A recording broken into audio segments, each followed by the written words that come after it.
Welcome to Finance in 5. You flooded the system with money. Yes, we did. That's another way to think about it.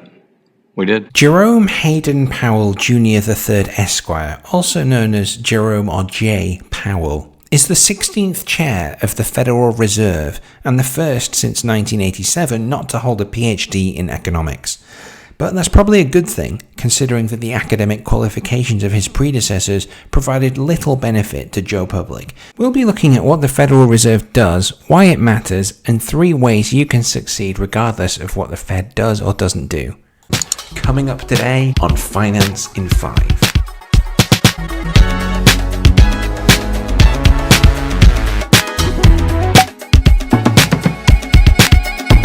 Despite being nominated to his position by Trump, Powell and the president fell foul of each other frequently ever since 2018.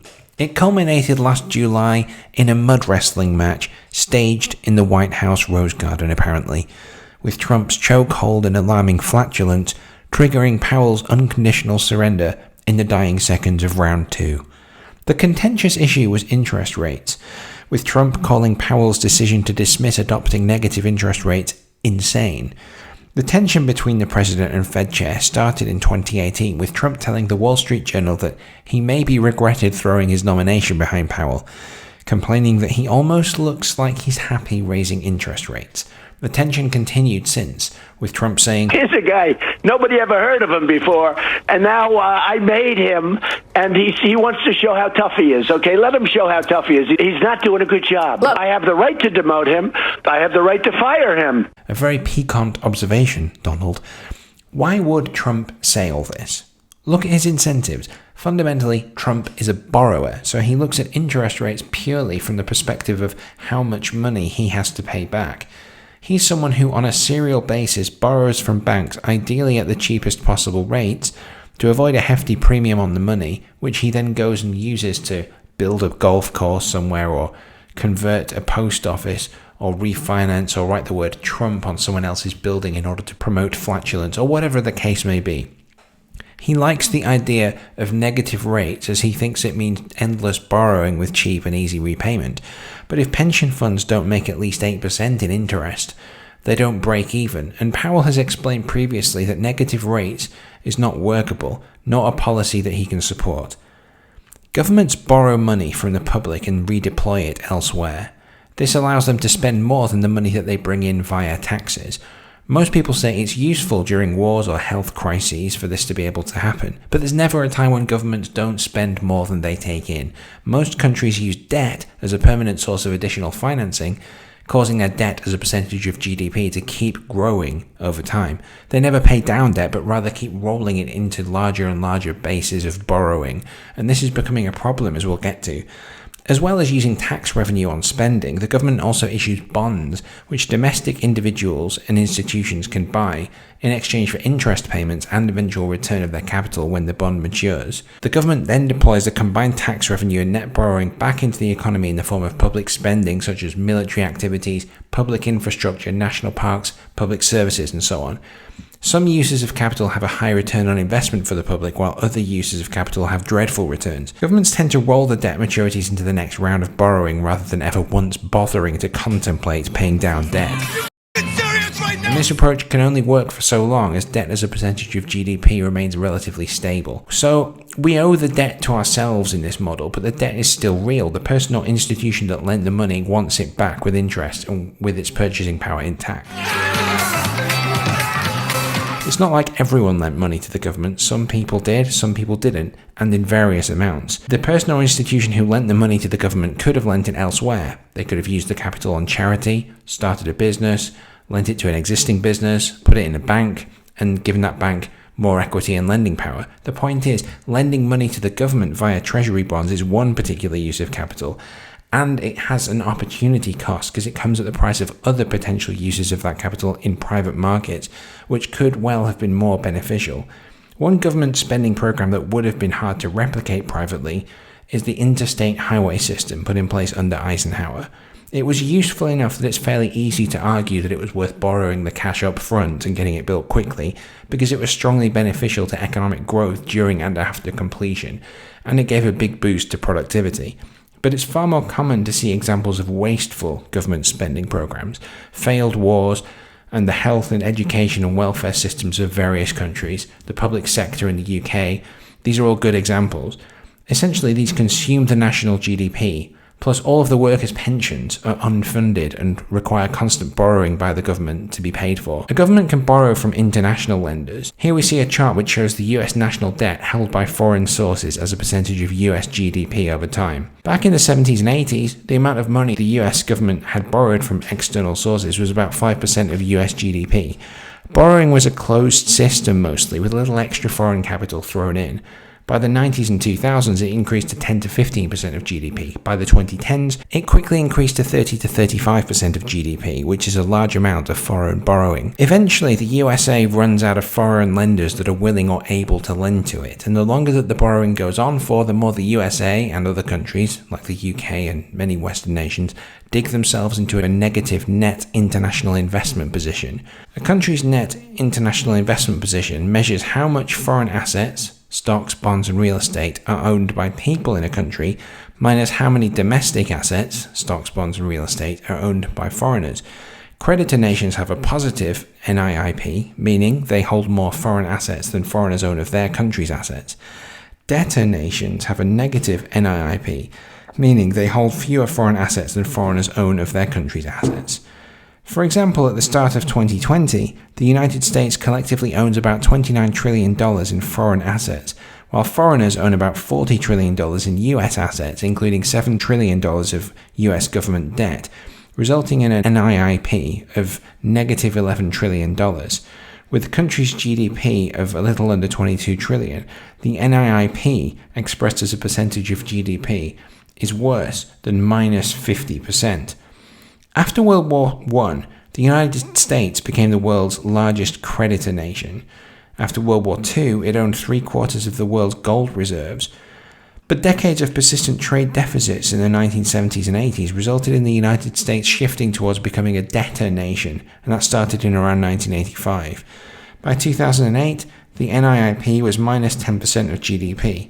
In just the 12 years that have elapsed since then, due to persistent trade deficits and foreigners financing the US's deficits, the US has rapidly deteriorated to an NIIP that is worse than minus 50% of GDP.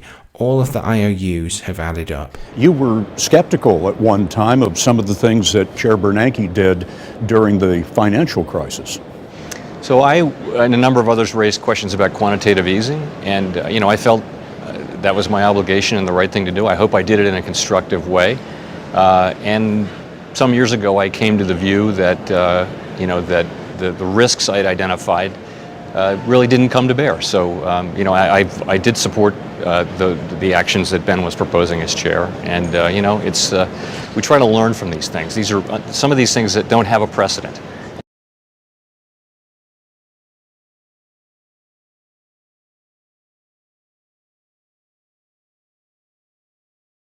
Bring your best thinking and then learn lessons from what's happened. We're currently experiencing a huge shock from the impact of COVID-19 on a highly leveraged global financial system. People have lost incomes, asset prices have fallen, large fixed debts, however, remain and expect payment. This is a multi-trillion-dollar reduction in the US household net worth, but we don't know the precise numbers yet. The US federal government passed a crisis bill to inject $2.2 trillion into the economy, followed by another nearly $500 billion bill more recently, totaling about $2.7 trillion in 3 months. So far, the Fed has increased its balance sheet by over $2.5 trillion by buying security treasuries, mortgage-backed securities, and other assets with newly created dollars. You flooded the system with money. Yes, we did. That's another way to think about it. We did. This increase in the balance sheet will likely be $6 trillion or more by the end of 2020, and more than that in the several years ahead. Will these ever be unwound from the Fed's balance sheet? Or will they just forever be rolled into new maturities like what happened after 2008? Almost certainly the latter. Japan, the EU, the USA, and other central banks never really unwind their QE.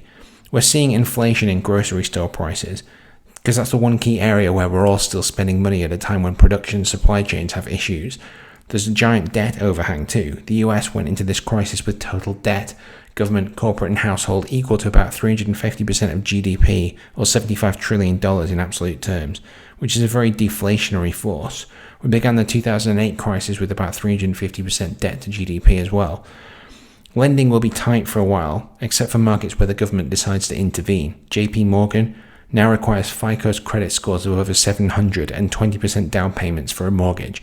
The UK equivalent is an Experian credit score of at least 871 with similar down payment and 3 years of tax returns. Wells Fargo is no longer accepting applications for some home equity lines of credit. These types of stricter lending requirements slow down the expansion of credit, and that expansion of credit is an important point. It's not just the amount of money and goods and services in the system that govern inflation. Consumer spending power is in large part fueled by access to and expansion of credit. Banks take deposits and then multiply that money into loans. Consumers get income and then buy more than their income can immediately provide, thanks to or as a result of mortgages and other debt. If leverage remains static or decreases, base money isn't multiplying as much.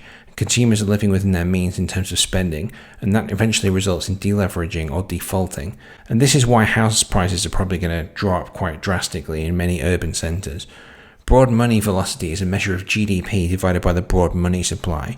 It measures how quickly dollars move around the system and get spent and respent, which boosts prices or inflation, rather than getting accumulated and saved, which doesn't. Broad money velocity has decreased to extreme lows in recent years, down a little over 1.4 times before the COVID-19 crisis, and under 1.4 times by the end of Q1 of 2020.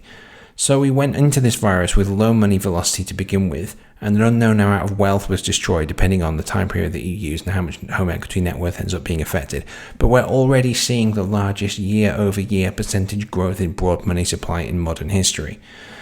But outside of essentials like groceries and healthcare, the money isn't really moving around much yet. It's the next few years in the future where we really need to think about the broad inflation after so much aggressive policy response and expansion of the money supply. 30 million plus people have lost their jobs in 4 months. Many of these will come back sharply when restaurants, hotels, airlines, casinos and other places start to come back online, but several million of them will likely take quite a long time to come back. It took over 6 years for the number of employed people to get back to above its previous high after the 2008 financial crisis, just as one example. And we went into this crisis with more wealth concentration and more consumer credit as a percentage of GDP than ever before. The bottom 50% of Americans have very little safeguards against total insolvency. Specifically, the bottom 50% of Americans collectively own 1.5% of the country's household net worth, which is down 4% from the 1990s. Their assets and their liabilities are almost equal, which results in a very low average net worth. They're highly dependent on active income streams, and many of those active income streams are now shut off. The federal government could easily find itself between a rock and a hard place. Either support these people financially with QE-funded helicopter money, checks or extended unemployment benefits, or face rising social unrest from people that can't really pay rent and have no job and nothing to lose. So the $1,200 check and unemployment benefits won't be enough to keep things smooth by the end of the year and through next year and the year after. More checks are going to probably be coming. Medicare and Social Security in America are becoming more and more top-heavy in terms of the number of people getting benefits as opposed to, or with respect to, the number of people paying into the system, because the baby boomer generation started to enter peak retirement years just recently, and more of them are using the Medicare. So what should you do in the midst of all this nonsense going on? 3 things. Number 1, buy silver. Buy silver coins, invest on them on an ongoing basis. It's a store of wealth. It means that your currency isn't going to be inflated away. You don't have to bail the banks out, or subject to bail-ins when the banks try and take it away from your capital controls when you can't draw any of it out that you need. 2, learn a skill that's marketable, that people actually need during this difficult time, something entrepreneurial. Start a business, build a website, create a product, sell it. Try something different, try something new. 3, live within your means. I know I say it over and over again, but it's really quite critical advice. And that's really it for today. Thank you for listening.